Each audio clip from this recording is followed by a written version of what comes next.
This gonna be a different type of interview, man. This the homie right here, bro. But I still got to do it the way how I got to do everybody else because I can't. Hey, man, I got to. Ladies and gentlemen, Lester Greene. Round of applause. Yeah.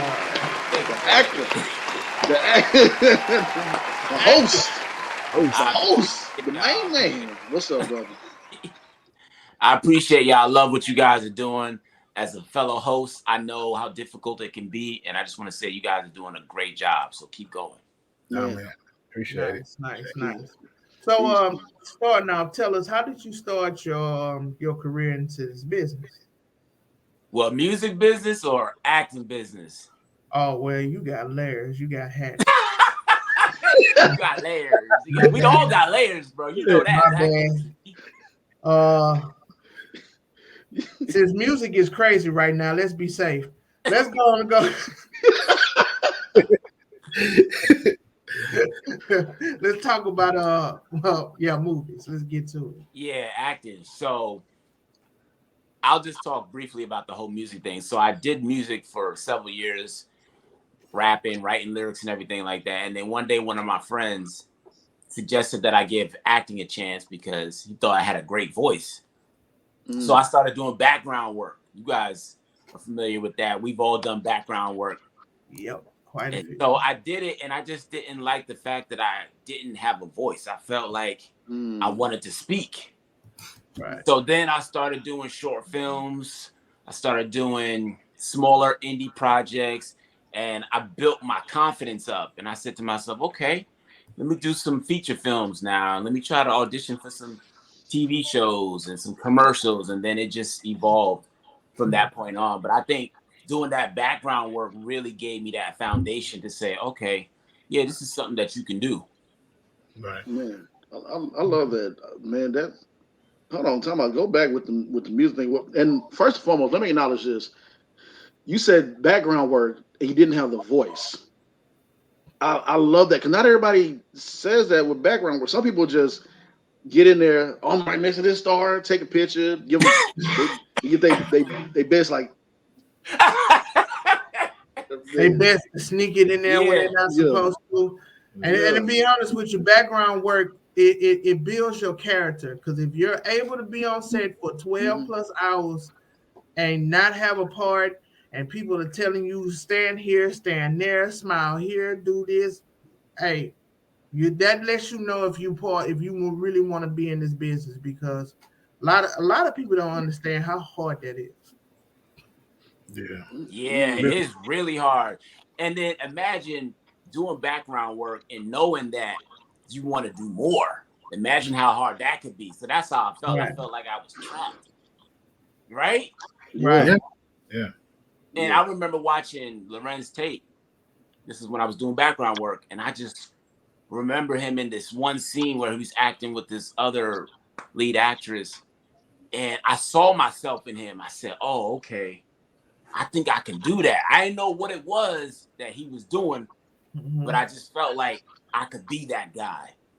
And then that was the day that I said, okay, no more background work. And no offense to people who do background work, because you can make a living doing that. Yeah. But I just knew that I wanted something more. And so that's when I just focused all of my energy into booking principal work. That's what I'm talking about, man. Yeah. Now, besides the background work, do you write and create your own content, or do you? I do. Okay. I do. Yeah. So growing up, I always had a gift for writing stories. But when I transitioned into acting, I didn't really know how to format it or structure it. I thought, okay, let me just write a script. Right. And we've had those scripts where the scripts aren't structured, it's not formatted correctly. You know what a real script is supposed to look like. So I said to myself, okay, if I can write, then I could work on trying to structure that later on. Let me just try to get my thoughts out. And so that's when I started writing my own stories and my own scripts. And I wanted to start telling my own stories. I didn't want to just act in somebody else's production. I wanted to say to myself, okay, I'm going to write myself as a lead. I'm going to play a lead. And we're going to produce it. And that's what we did with this short film called Driving Force, directed by Antoine Allen. We came together, put our money together. I wrote the script with a friend. and we just shot Driving Force. And then that short film turned into a feature film 6 or 7 years later. And now that feature film Driving Force is available on Tubi. So definitely check it out. Yeah. Yes, sir. That's what's up. That's what's up. Had to put that plug in there. No, go ahead. Plug it. Plug it. Yeah. Now, tell us about your experience at the is it the BIFA Film Festival? Which festival? The BIFA. In Detroit. Yeah. Was that in Detroit? I believe so. Yeah. That was the Black Film Festival. Yeah. Oh my goodness. Let me just say, Detroit, they on something in a good way. That area is booming. That market is booming. Shout out to Dennis Reed and Darren Brown. Those guys are doing some incredible things. So I went out there with a couple of my friends, Nas Panky, Andrew R. McAllister, James Edward Muller, and we just went out there to network. And I just remember going out there and seeing so many like-minded people. And I like the fact that they're looking to put their city on. They're not really trying to worry about what other people are doing over here or worry about what other people are doing over there. They're just building their market.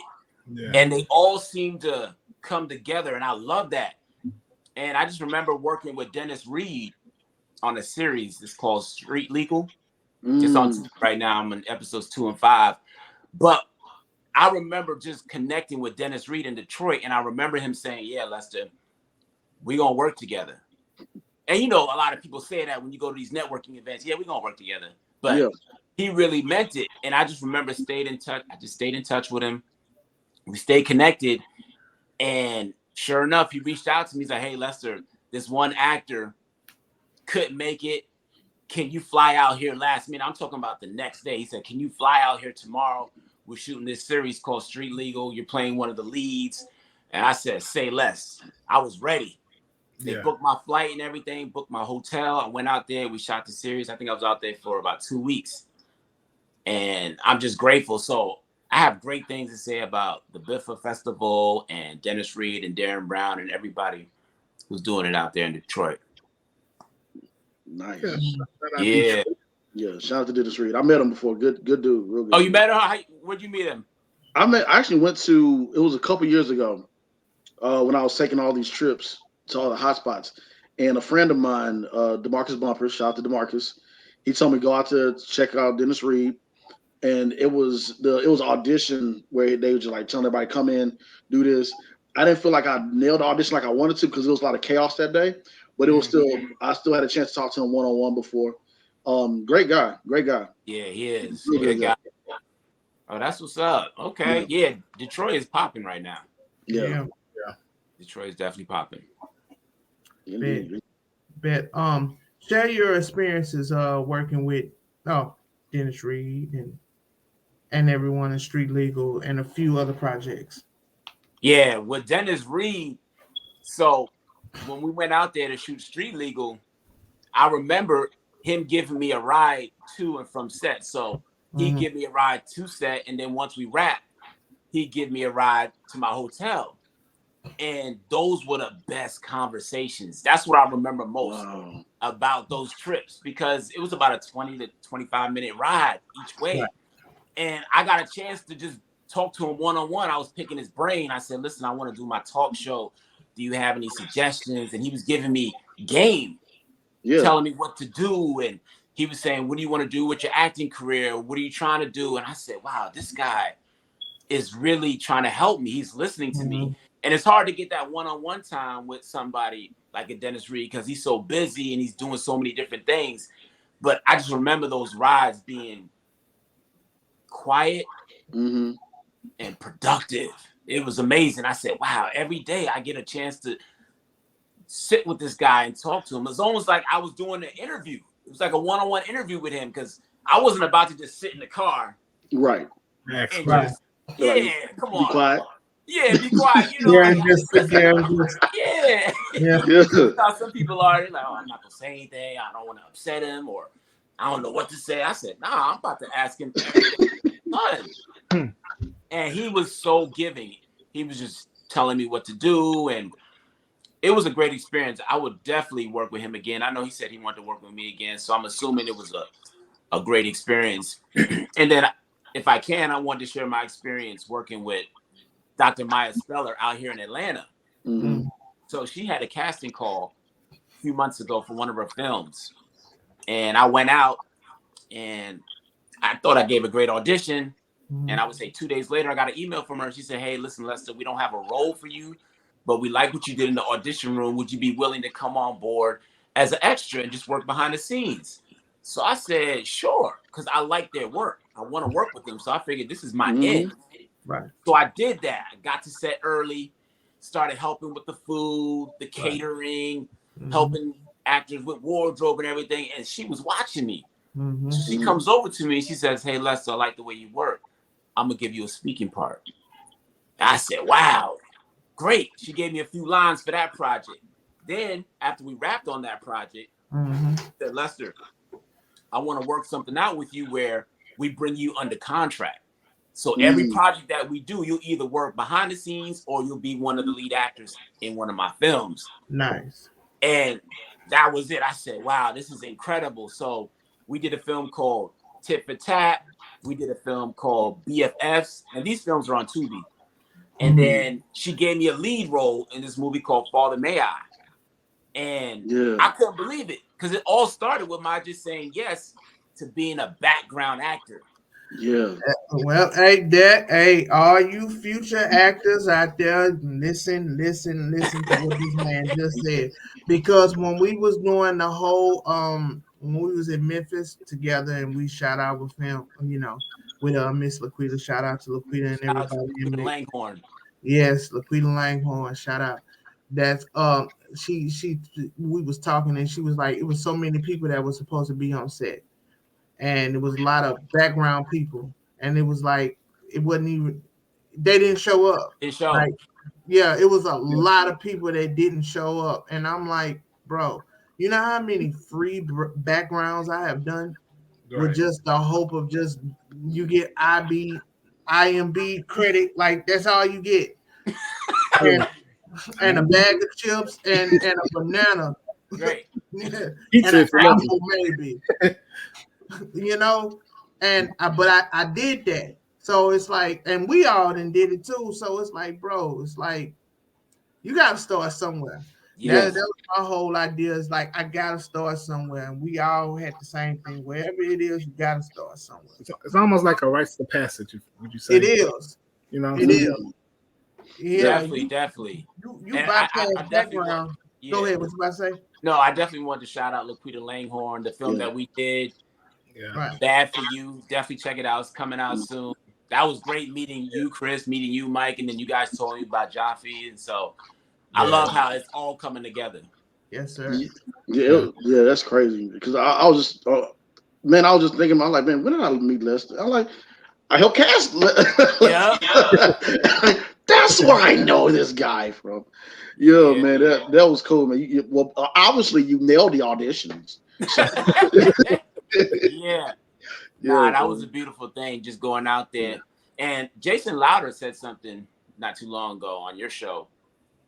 And he was talking about how 50 Cent is starting this whole studio in Louisiana. Yeah. And I'm going out there to film a movie. Right? Yeah, it's a short film. It's called Storms Never Last by Gary Tucker. And I'm going to be out there and I'm saying to myself, I need to try to get in there. That studio that 50 Cent built. I need to try to drop my headshot off or drop my resume off because I know they're going to be looking to hire talent, whether in front of the camera or behind the camera. So I think it's important to just get in there. Yes. And then from there, you can sort of maneuver your way around. Yeah, where you fit in, as they say, and then figure it out once you get in. Figure it out. Yeah, eventually they're gonna be like, "Oh, this guy, I like the way this guy works. You know what? We got something for you, or I think this guy would be good for this, or I think this guy would be." But I want to ask all of you guys something. You guys are all actors, and sometimes we get asked this question: what do you do when things aren't going great for you, or you're feeling a little discouraged, or you didn't get that role that you really wanted? people don't see what happens behind the scenes when there's no action going on. Yeah. What do you do during that time? Who wants? Which one is? All of us.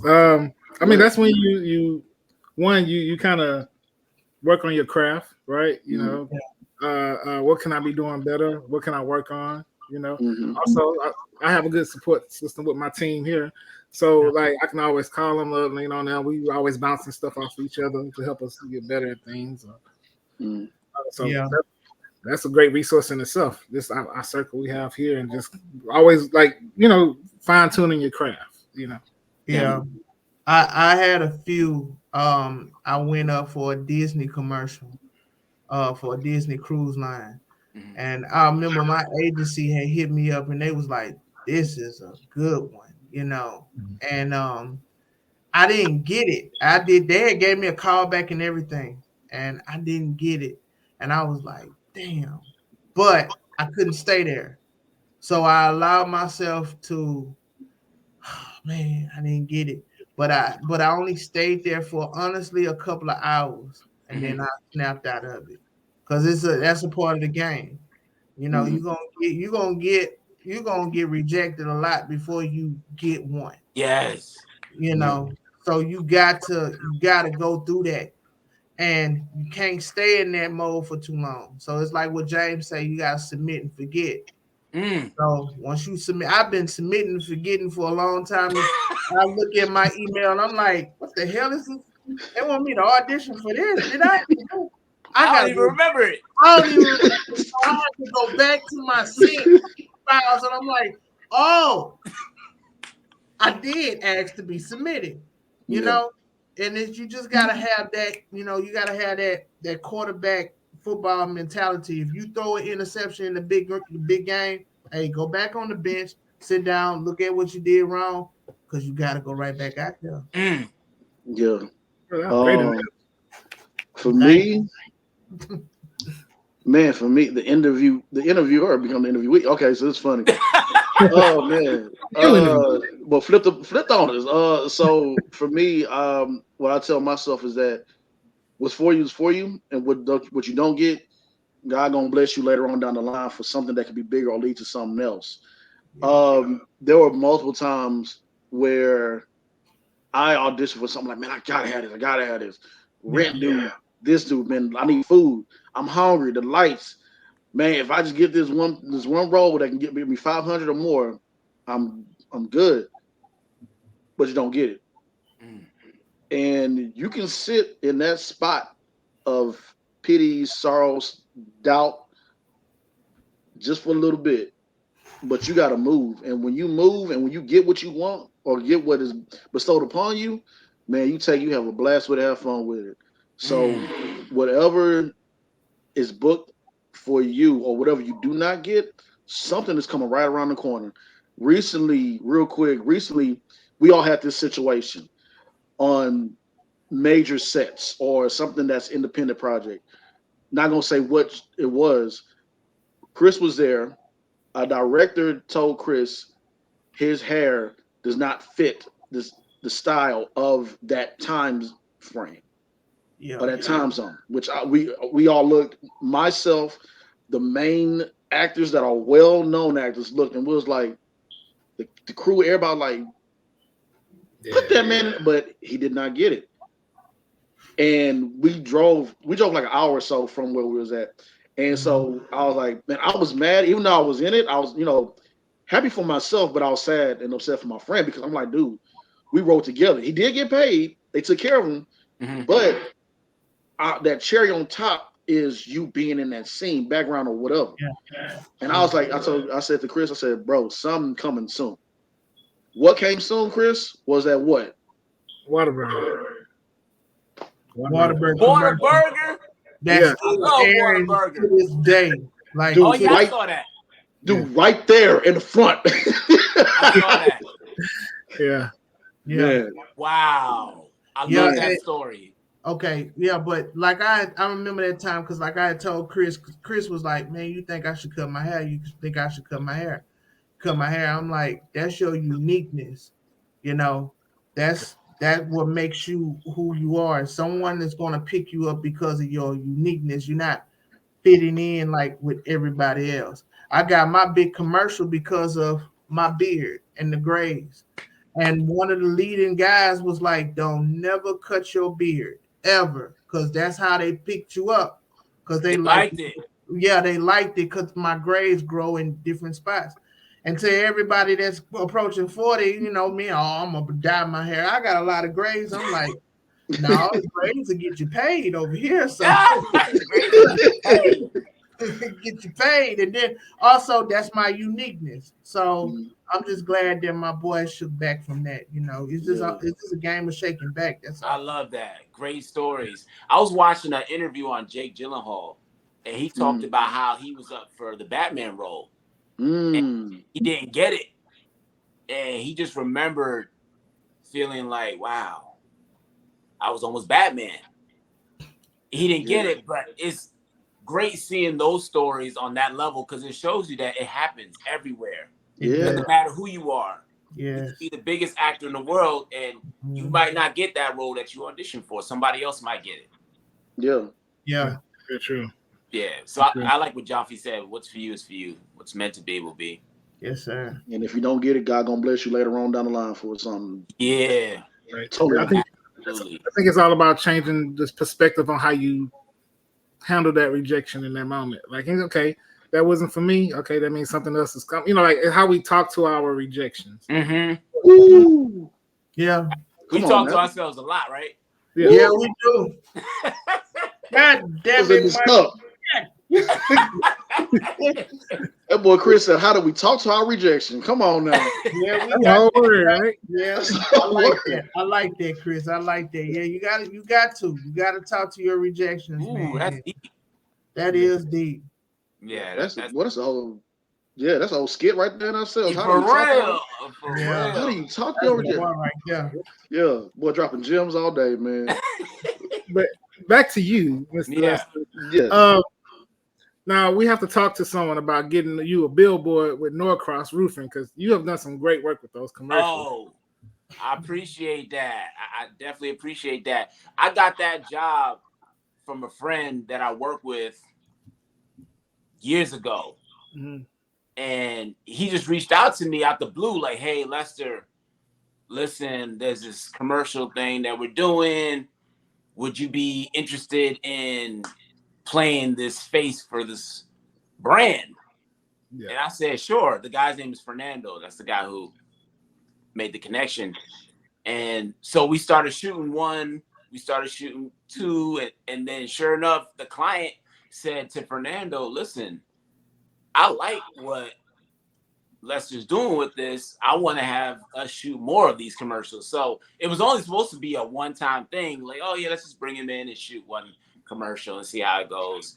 And that ended up being a long-term thing where we shot at least 10 commercials. And again, it was a paid opportunity and it helped keep the lights on. And I got a chance to work with a great brand ambassador. It was great. Great producers. I had a lot of fun doing it because I know sometimes people will say, "Oh, I don't want to do commercials because commercials don't really showcase my acting." But I'm looking at some of these commercials now, and you can make some good money doing them. Yes. And it also gives you some It, notoriety. Yeah, it does. Yes, right. It does. Yeah. So I'll give you another story. I did a commercial for Crown Royal a few years ago in New York City. It was supposed to be, you saw it? I think is that you or it was another person that we interviewed? They had Jerome Bennis. Yeah, that was me, Jerome Bettis. Yeah, that was you. That was me. Yeah. So, but that commercial was supposed to be a non-union commercial, right? And my agent Ann Wright said that non-union commercial was now going to become a union commercial. So I got paid $10,000 to shoot that commercial. And with that $10,000, I joined the union. I became SAG because I didn't have the money to just join the union at the time. But with that commercial, I used that money to join the union. And then once I joined the union, I became Fight Corps. I don't know if you guys are familiar with Fight Corps, but I declared Fight Corps because when you're Fight Corps, you can do non-union work and union work.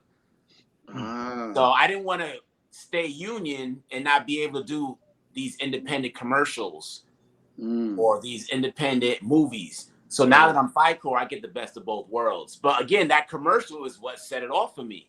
It was able to fund that. So I always say commercials are a good thing. Doing commercials are really good. Man, you're absolutely right. Yeah. I'm thinking about that Street Fighter commercial I did. That's a whole story right there. Oh, yeah? I did Street Fighter. Chris did Whataburger. Mike Jiffy Lube. That was print though as well.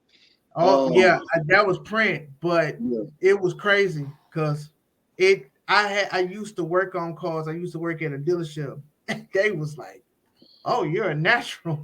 You know, they had models doing it, and I was actually like doing it, like. Right. You know, I'm really about to do this right now. That was an experience. That was one of the biggest ones. I did Oklahoma was my first one. And it was all in circle. Like when James had did that Lil Wayne, man, that was crazy. That was crazy. He was sitting right next to Lil Wayne, like wow. Dude, what did you guys learn from doing those commercials? Did you learn anything? What did I learn? You learn.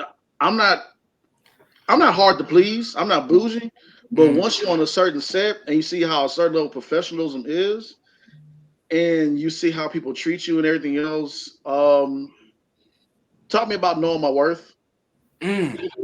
But also, remind yourself where you came from, but also to have fun in that moment, and to first and foremost, everybody that's out there that do finally meet these celebrities that you grew up watching or whatever, control yourselves. Not saying somebody didn't control themselves on that set with Street Fighter and Lil Wayne.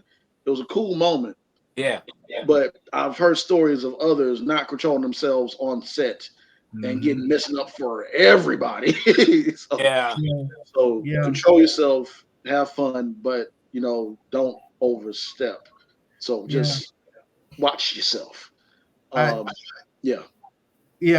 tell everybody with the Oklahoma OKC commercial that I did, I auditioned for it, and then they hit me back, and then I think I did like another little interview, and then I just once again submit and forget. I just moved on, and then they hit me up and they was like, "Hey, we want you to be in the commercial, and we're gonna fly you out.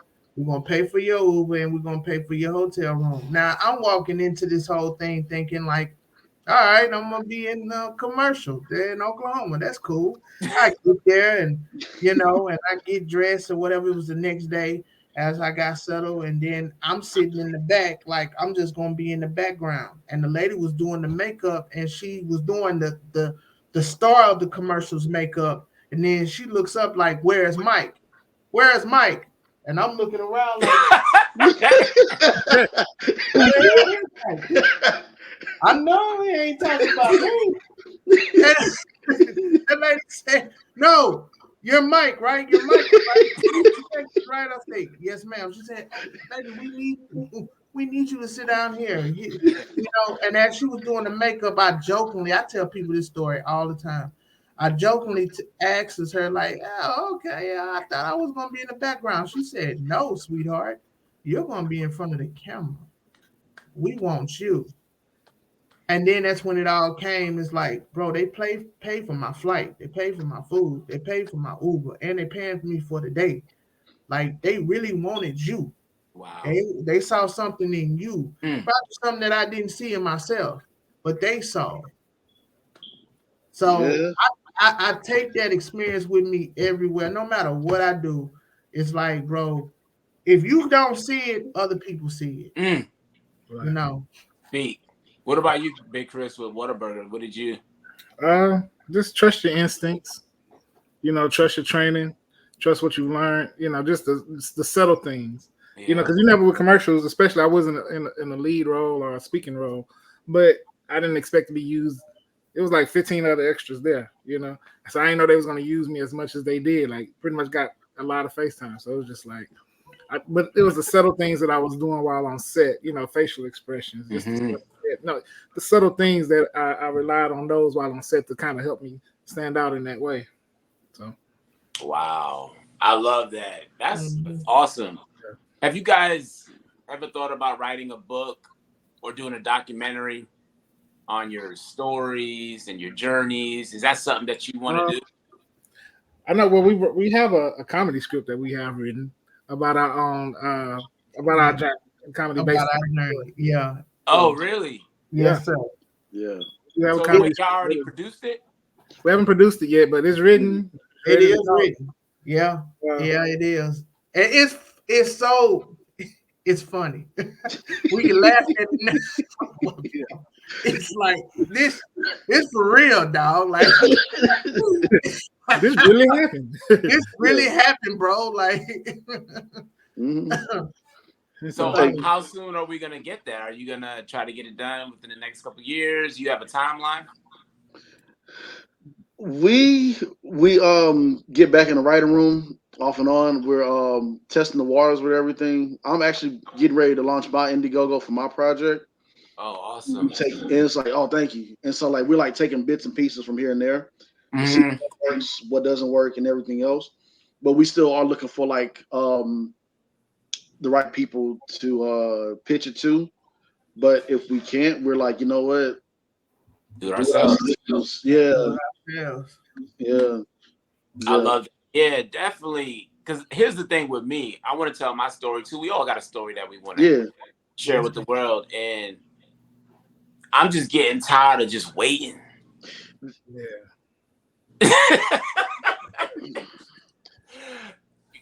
I have Daniel, man, like my patience be running. Daniel Kaluuya. Oh, sorry. Go ahead, Mike. Oh yeah. Yeah, we all on the same. You know, it's just that patience. Like I don't have no patience.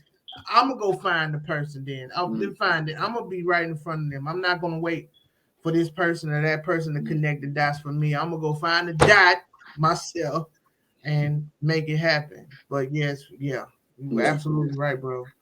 But Jaffe, you were gonna say about Daniel Kaluuya. I know where you're going with that. Oh yeah, when he said if you wait for your agent, you're gonna be waiting forever. If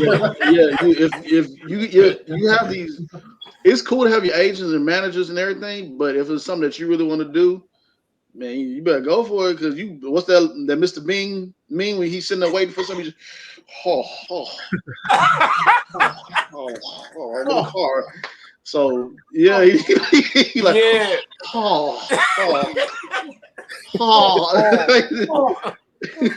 Yeah, you know what Daniel Kaluuya, he also said, it might be the same interview. Probably so. It is, right? Oh, he said that in the past, he was always trying to network with the people above him. He was always sending out emails to these producers and all these famous people, and they wouldn't get back to him. And he didn't understand why. And then he said one day he realized, you know what? I need to start networking this way as opposed to that way. Yeah. He said he said it's like high school. He said you're gonna reach out to those people up there, they're not gonna talk to you. They're just not gonna talk to you. He said, why not just work with the people who are over here right next to you? Yeah. And he said that's what he started doing. And then he also talked about how he's not waiting for somebody to give him an opportunity. He'll audition for something, but he's not waiting for the phone to ring regarding that audition he just submitted. Right. Submit and forget, bro. Yeah, that's a real thing. Submit and forget. Yeah. Because you can get caught up saying, oh, that was a great audition. I hope they call me back. And you waiting, and that phone never rings. What are you going to do? Yeah. You done wasted all that time waiting on them. You wasted Man, real quick, and we're gonna get back to the questions, bro. That same year, did I tell you that when I met Dennis Reed? Oh, okay. It was a couple years ago where I was like, once I quit my main job at that point in time, and I was like, I gotta figure this out because we're in Texas. We do have agencies here, but we don't have like a lot of well-known TV shows. So I told Chris, Mike, and Tashay, and a few other people that I'm close with, I'm like, bro, I gotta go. I didn't take it upon myself to move to those places yet, but I took the amount of money that I had saved up and I went to these hot spots. I went to Detroit, Chicago, LA, New York. Later on, it was Atlanta or whatever. And I went to Chicago and they had like, shout out to William Jefferson Jr., because he posted about the Chicago acting convention.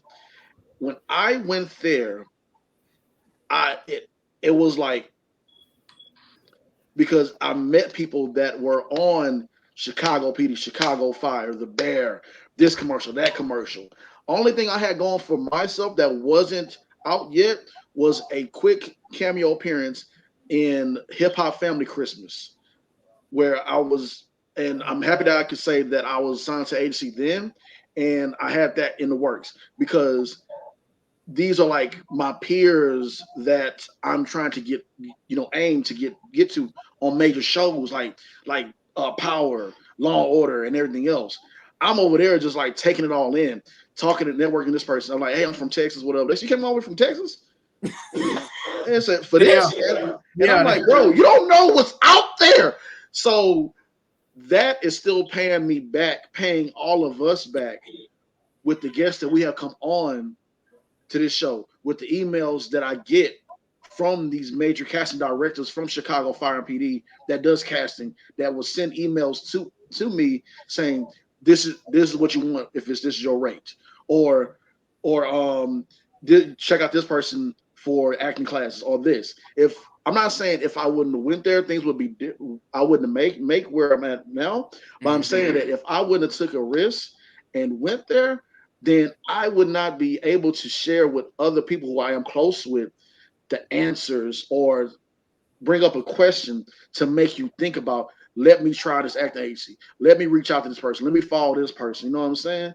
You got to take that risk and go for it, because like we said, if you sit down and wait, you be in your rocking chair saying, man, I don't know where you're going to be at or what you're going to do, but you just got to take that risk and go for it, man. Like you taking your trips.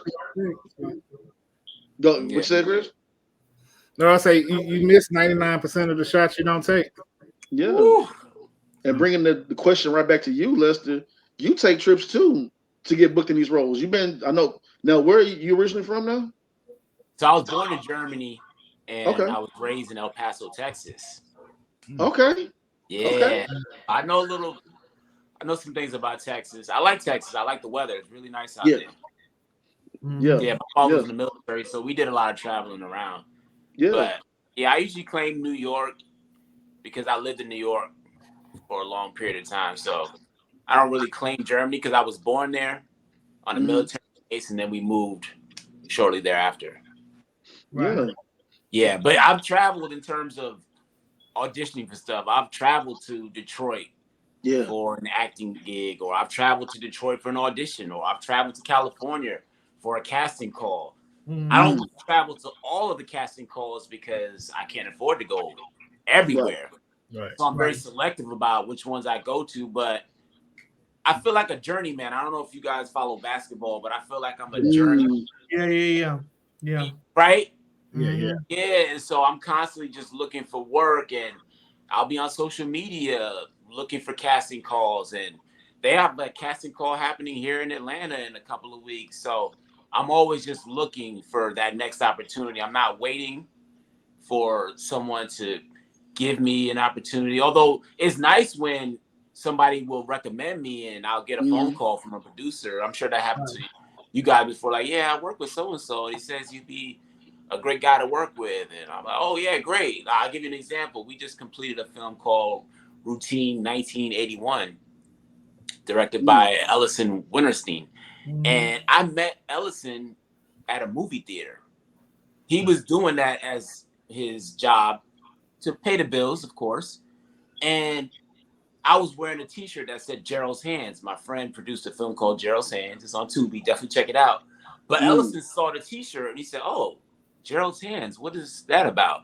I said, oh, it's my friend's movie. I'm just supporting her film.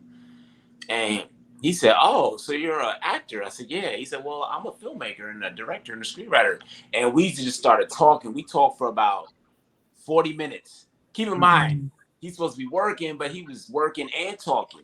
Yeah. And he said, "Hey, Lester, I might have something that we could work on in the future." And I thought to myself, "Okay, here we go again. Another one of those empty promises. Like, yeah, I got something for you. I'm gonna reach out to you." And then I would say maybe 3 or 4 months later, he hit me up and we shot that film, Routine 1981. So you never know where you might meet somebody. You just never know. I never thought I'd meet somebody at an AMC movie theater. Right, that's not for an acting job. Yeah, the power of working, the power of just speaking to people. You know, it's important just to talk to people and Yeah, I don't want to get Chris finish. No, that was it. They're just saying hello or just speaking to people because you never know. They could be doing something in the next few years and they remember you and how you treated them on set. And bro, I just worked with somebody on a project, and this person seemed a little distant. I don't know if you've ever met people like that on set, and I get it. When you're on set, you want to have your own space, but at the same time, this is a collaborative thing.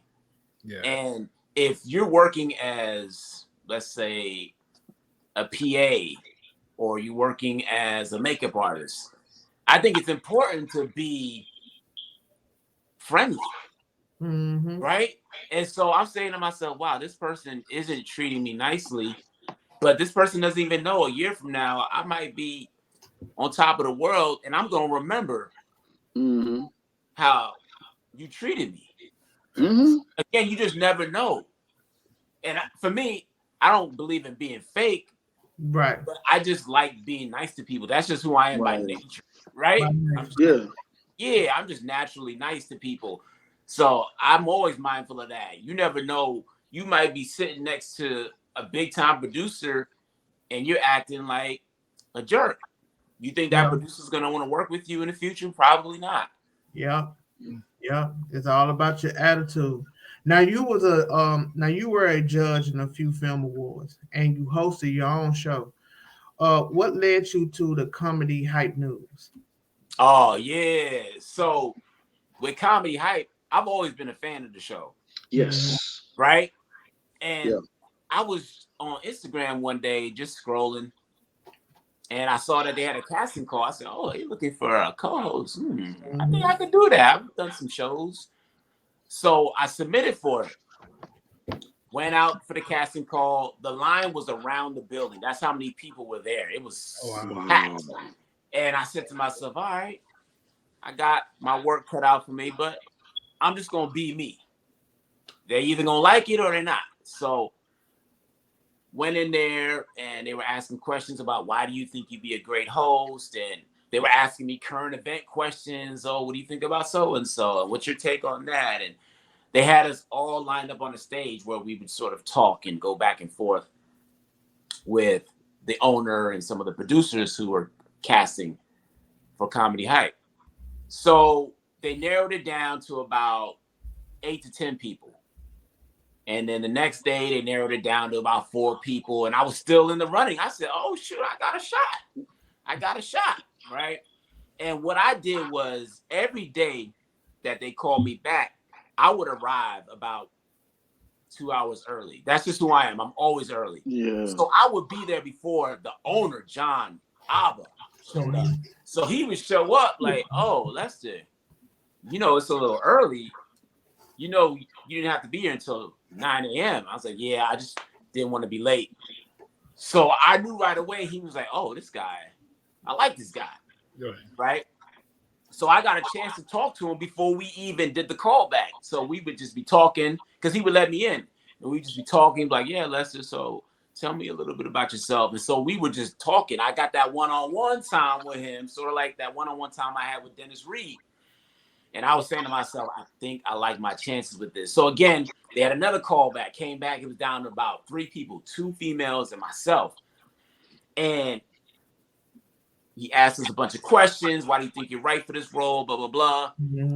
On that day, for the last callback, I brought a copy of my book, Act Like You Love Yourself, which is available on Amazon.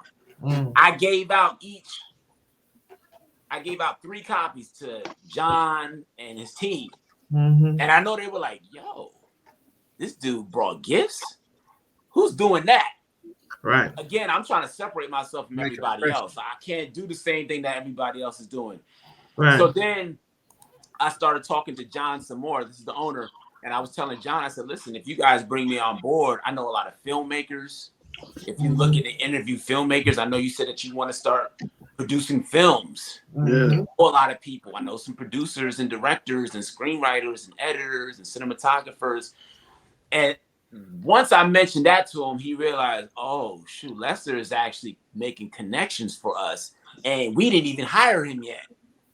Whereas the other people, they were just talking about themselves and, oh, yeah, I've done this, I've done that. I was saying, nah, this is what I could do for you guys. Yeah. So fast forward, they finally decided to give me the job. Right out the gate, I was able to get them their first sponsor for the show. It's called Penflow AI, and it's created by Roderick Powell and his business partners. So right out the gate, before we even started the talk show, the Comedy Hype late night show, I got them a sponsorship deal. So, right, and they're looking at me like, dang, where did this guy come from? And then from there on, we shot more episodes with Symphony Thompson, and we had Zell Gaiman, and we have Dom Smith, and Trent Alexander, and the whole team, and we just shot 8 episodes. So the first scene is a wrap, and now the goal is to pitch that. John is looking to pitch that to different networks because he thinks we have something. Yeah. And that's how it all came about. But again, it started with my seeing the casting call, went out there, and I just said to myself, I got to separate myself from everybody else. I can't do the same thing. I can't talk about the same stuff. I got to show them that, no, I'm bringing something to the table. And y'all didn't even hire me yet. Think about it. If you trying to hire somebody and that person's already telling you what he can do and he's showing you receipts, you're gonna be like, yo, I need this guy on my team. If he's doing this now, and imagine what he'll do when we get him on. And that's how it came about, bro. And we got a chance to interview Christopher Duncan. I don't know if you know Braxton from Jamie Foxx show. That was an amazing interview. I cried during that interview, bro. Man, I saw that interview and it's like I felt for him too because he even posted on BMF because he's on BMF right now. Yes. Oh man, this is a full circle day. And so I felt for him when he was saying that he was talking about how they only see him as Braxton. The typecast. We understand on typecast, but give us a shot for something to show our range because dude was a Kodak. I think he was on the blacklist. I think I'm not mistaken. I gotta go back to look. Okay. I think he. Oh, you talking about Braxton? Yeah. Christopher B. Duncan. That was on Jamie Foxx show. No. That's Dresser. Yeah, no, but I know. Yeah, Dresser has a main role, but I think Christopher B. Duncan, aka Braxton, had a spot on the blacklist. I think I might be mistaken, but besides that, that role that hit me because we always seen people from past TV shows like Steve Urkel, Michael J. White, and when he was saying how he tried to separate himself and get different shows, and they just saw him as that. Other actors that they said, "Nah, you just saw me as that." I'm like, bro, I still am an actor, and you can separate me. Just give me the right role or give me something, and I can feel his pain through the screen when he was talking about. I'm like, dang man, and I'm like rooting for this dude. So I'm happy to see that he was on BMF so he can continue to work because he had been in work. But I love that interview. So congrats to you. Yeah, I appreciate it. Yeah, and shout out to Symphony Thompson and the team of Comedy. Yeah, definitely. Yeah, he's a really good guy. And the thing about him was during that interview on Comedy Hype, he was talking about the struggle. He was talking about how difficult it was being in Hollywood. Yeah. And how when you're having a meeting with somebody and that person says, yeah, we should do lunch or something like that, it means the conversation is over. Little things that people do in Hollywood. And he's clearly not of that world. And I just remember thinking to myself, wow, being an actor is so difficult. We deal with so much rejection. Yeah. And it was so refreshing to hear him talk about that very same thing. Because sometimes we look at these actors, these Hollywood actors and celebrities as superheroes, and we think, oh, they're not human and they don't deal with rejection. But when they speak about rejection, it makes them human. Yeah.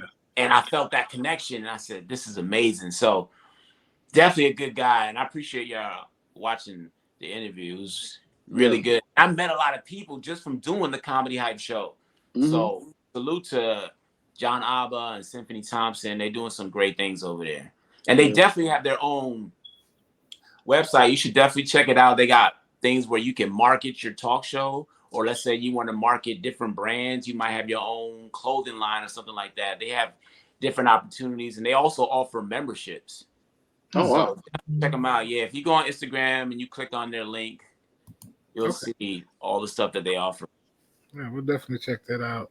Comedy Hype. Salute. Let's see. One or two more questions before we get you out of here. Now, let's say what's been one of your most intense roles that you would say you felt like you really just crushed it and you really felt like really connected to the character that like, man, I did that. Yeah, I love that question. I think it's the film that we just completed, Father May I, which is on Tubi.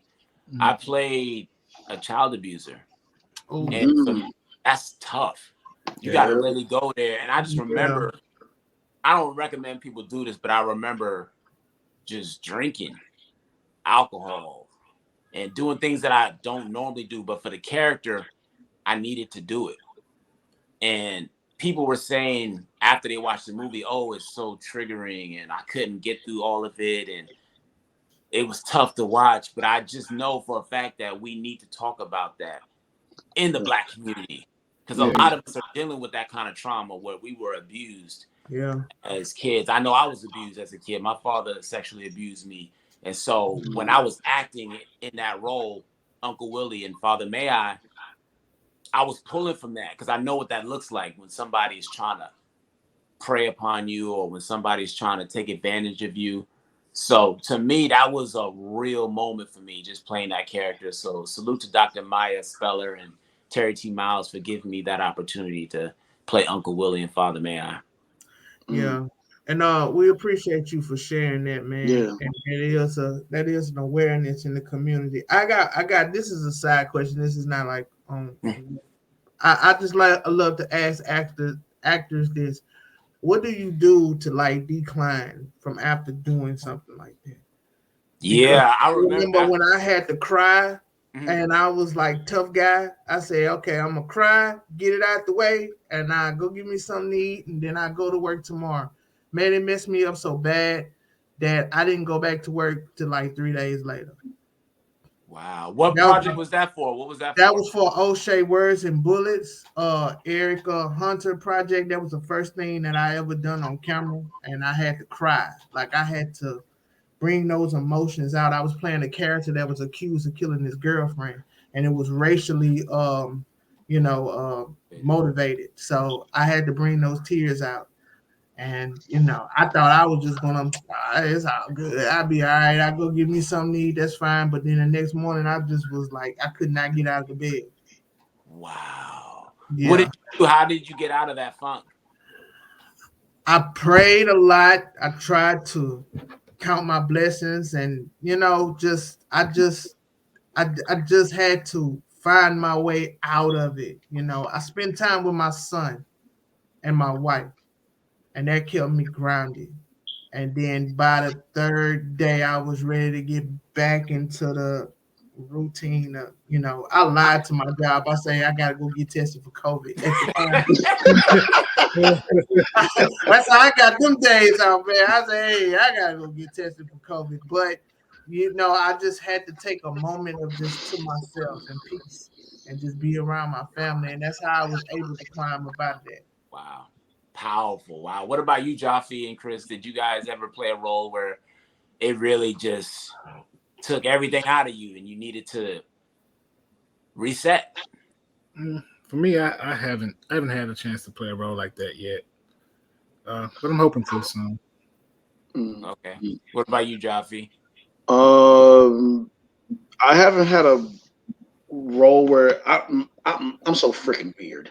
I haven't had a role that where it like took a lot of out of me yet, but I have had some roles where I was like, oh, that's me on the screen. Yes. Man, like, and it was like I was like tearing up. Like this film I did recently called Crew Call, where I didn't that one and this film called this western that I did called They Call Me Marshall. Those are the top two films I've done so far, where I had scenes where I can like really see me, my acting up there for everything I took and put on the screen. And some people have to come to the side and say, "Do you see you up there?" And I was like, "Yeah, that's me." But you see the character that you're playing, and you like, they're like, "Dude, Yeah, when you get approval from a different race, not I love my people, but we get approval from a different race because of how you're acting. But then also when you get approval with somebody else, when they say, dude, you are a totally different character on that screen and you stole the show. I've been told that a couple times. For one of the main actor on O'Shea, he came on here before. And he was like, I was supposed to be like, I had a real quick scene on O'Shea where I got in front of the camera, and that was another role. And I like, I remember that night, me, Chris, and a few of our friends we was out there. This is another scene where somebody was like, bro, and so like Eric Hunter was like, man, y'all not acting like a mob or whatever, man. Y'all need to loosen up. And so I was like, bouncing around the camera, yeah, I got the crowd hype. And then on top of that, I said, man, where the camera? He said, right there. All right. I said, go. He said, go. I said, man, run that camera. And so they ran the camera. I got in front. I said, look right now. Run. Like I'm just yelling at the camera. I'm going in. Improvised it? All of it was improv. All of it was improv.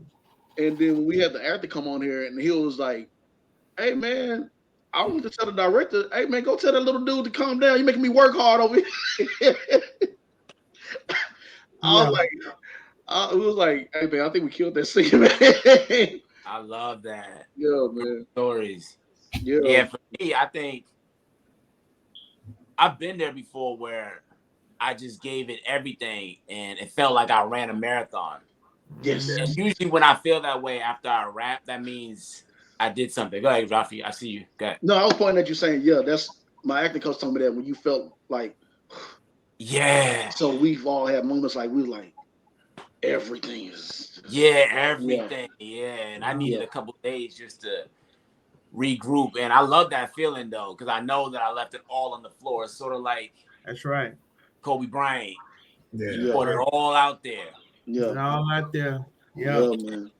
Yeah. Good, man. So this was fun, bro. I love talking with other actors about what we do.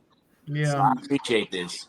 Man, come on down again, brother. We most definitely have you join us again, brother. Absolutely. Anytime, man. anywhere. Yeah. Anytime, bro. I love this. I appreciate y'all. Seriously. Man, I appreciate it, man. We appreciate it. Lester! So, Lester, before we have you go, brother, drop a gem or two before we let you go that you can help out others in the industry. What's something that somebody given to you that you can give to them to help them out? Something that they give to me? Yeah, something that you've learned that you can give to them to help them out along their journey. Yes, sir. Drop them gems, brother. I'm going to just say one thing. Okay. So I'm working for Dr. Maya Speller as a PA and an actor. And I will say this, working as a PA is very difficult because I'm an actor at heart. That's what I want to do. I love acting, period. But I'm realizing that by working as a PA, I'm learning other people's jobs. And I'm learning that once it's time to act, I know how I can help those other people bring out my performance as an actor. I'm starting to see that everything is interconnected. It's not separate. You know how you think, okay, you do that, I do this. PA over here, first AD over there. No, it's all encompassing. Yeah. And by learning everything, it's making me a better actor. And I learned that from Al. That's the guy that we're working with on Dr. Maya Speller's projects. And Al is showing me everything as a PA. I'm learning how to be a first AD. I'm learning how to be a scripty. I'm learning lighting from David. I'm learning cinematography from my friend Omar Soto, who just won an Emmy. I'm learning how to direct from Dr. Maya Speller. So I'm realizing that I'm taking all of those pieces and I'm adding it to my craft and my talent as an actor. So I would just say that because it can be difficult. It's almost like I use Kobe Bryant a lot because I love Kobe Bryant. R.I.P. Kobe Bryant. But remember when Kobe first got into the league and he had to sit on that bench and he was itching to get in the game because he knew what he could do. He knew he was that guy. Yeah. He knew he was him. Right. But he sat down there and he watched and he studied everything. And the minute he got in the game, lights out. Kobe Bryant born. And I see myself the same way. I'm sitting on the bench and I'm learning everything. I'm watching everything play out. And once I get put in that game again, you got it. Yeah, there you go. So I would just tell people to be patient. Yeah. Be patient. Your time is coming. Your time is coming. Yeah. I hope that helps. No, that helped out a lot, bro. Yeah, thank you so much. Go ahead and tell everybody where they can follow you at. Oh, definitely follow me on Instagram at the actor Lester Greene, and definitely check out my new episodes of the Lester Greene Talk Show on Tubi. I got 2 seasons up there. Check out the 2nd season, especially if you didn't catch the 1st season. You can watch that season as well. But the 2nd season deals with human trafficking, and it's a documentary. There's a documentary about myself, Nadira Pinky, and Andrew R. McAllister. So check out both seasons when you get a chance. The Lester Greene Talk Show. Okay. Nice. There you have it, ladies and gentlemen. Lester Greene. Round of applause again. Thank you, brother. Appreciate it. Thank you for having me, guys. Keep doing your thing. I'll see you out there.